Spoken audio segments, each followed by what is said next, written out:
The station keeper upended a disc of last week's bread of the shape and size of an old-time cheese and carved some slabs from it which were as good as Nicholson pavement and tenderer. He sliced off a piece of bacon for each man, but only the experienced old hands made out to eat it, for it was condemned army bacon which the United States would not feed to its soldiers in the forts, and the stage company had bought it cheap for the sustenance of their passengers and employees. May have found this condemned army bacon further out on the plains in the section I am locating it in, but we found it. There is no gainsaying that. Then he poured us a beverage which was called Slumgullion, and it's hard to think he was not inspired when he named it. It really pretended to be tea, but there was too much dish rag and sand and old bacon rind in it to deceive the intelligent traveler. He had no sugar and no milk, and not even a spoon to stir the ingredients with.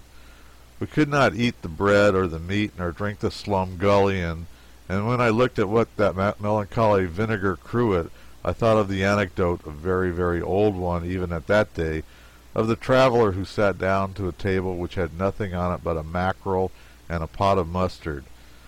He asked the landlord if this was all. The landlord said, "All? Why, thunder and lightning, I should think there was mackerel enough there for 6. But I don't like mackerel." "Oh, then help yourself to the mustard." In other days I had considered it a good and very good anecdote, but there was a dismal plausibility about it here that took all the humor out of it. Our breakfast was before us, but our teeth were idle. I tasted and smelt and said I would take coffee, I believed. The station boss stopped dead still and glared at me speechless.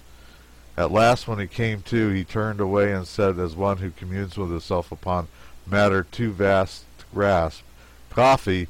Well, if that don't go clean ahead of me, I'm We could not eat, and there was no conversation among the hostlers and the herdsmen. We all sat at the same board. At least there was no conversation further than a single hurried request now and then from one employee to another. It was always in the same form and always gruffly friendly. Its western Frenchness and novelty startled me at first and interested me, but it presently grew monotonous and lost its charm. It was, "Pass the bread, you son of a skunk." No, I forget, skunk was not the word, it seems to me. It was still stronger than that. I know it was, in fact, but it is gone from my memory, apparently. However, it does no matter. Probably it was too strong for print anyway. It is the landmark of my memory which tells me where I first encountered the vigorous new vernacular of the Occidental plains and mountains. We gave up the breakfast and paid our $1 apiece and went back to our mailbag bed in the coach and found comfort in our pipes. Right here we suffered the first diminution of our princely state. We left our 6 fine horses and took 6 mules in their place. But they were wild Mexican fellows, and a man had to stand at the head of each of them and hold him fast while the driver gloved and got himself ready. And when at last he grasped the reins and gave the word, the men sprang suddenly away from the mule's head, and the coach shot from the station as if it had issued from a cannon. How the frantic animals did scamper! It was a fierce and furious gallop, and the gait never altered for a moment until we reeled off 10 or 12 miles and swept up the next collection of little station huts and stables.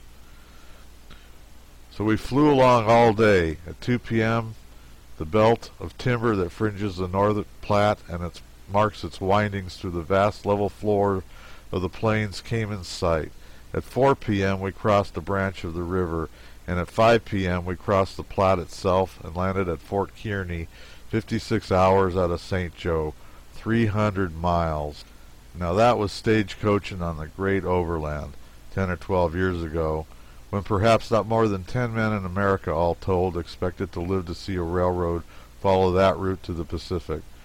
But the railroad is there now, and it pictures 1,000 odd comparisons and contrasts in my mind to read the following sketch in the New York Times of a recent trip over almost the very ground I had been describing. I can scarcely comprehend the new state of things, and I quote, "At 4:20 p.m. Sunday we rolled out of the station at Omaha and started westward on our long jaunt. A couple of hours out, dinner was announced, an event to those of us who had yet to experience what it is to eat in one of the Pullman's hotels on wheels. So stepping into the car next forward to our sleeping palace, we found ourselves in the dining car.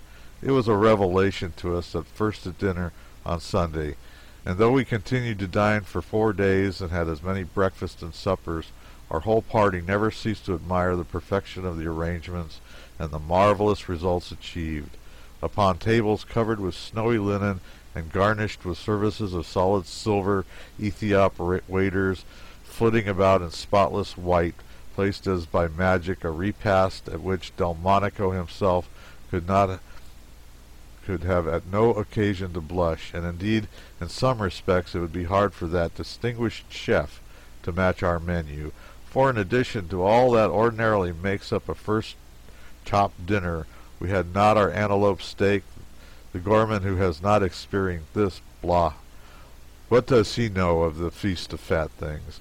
Our delicious mountain brook trout, choice of fruits and berries, and sauce piquant and unpurchasable, our sweet-scented appetite-compelling air of the prairies. You may depend upon it, we did all justice to the good things, and as we washed them down with bumpers of sparkling Krug, whilst we sped along at the rate of 30 miles an hour, agreed it was the fastest living we had ever experienced. We beat that, however, 2 days afterwards, when we made 27 miles in 27 minutes, while our champagne glasses filled to the brim spilled not a drop. After dinner, we repaired to the drawing-room car, and as it was Sabbath Eve, we intoned some of the grand old hymns, Praise God for whom, etc., Shining Shore, Coronation, etc., the voices of the men singers and of the women singers blending sweetly in the evening air, while our train, with its great glaring Polyphemus eye, lighting up long vistas of prairie, rushed into the night and the wild. Then to bed in luxurious coaches, where we slept the sleep of the just, and only awoke the next morning, Monday, at 8 o'clock to find ourselves at the crossing of the North Platte, 300 miles from Omaha, 15 hours and 40 minutes out.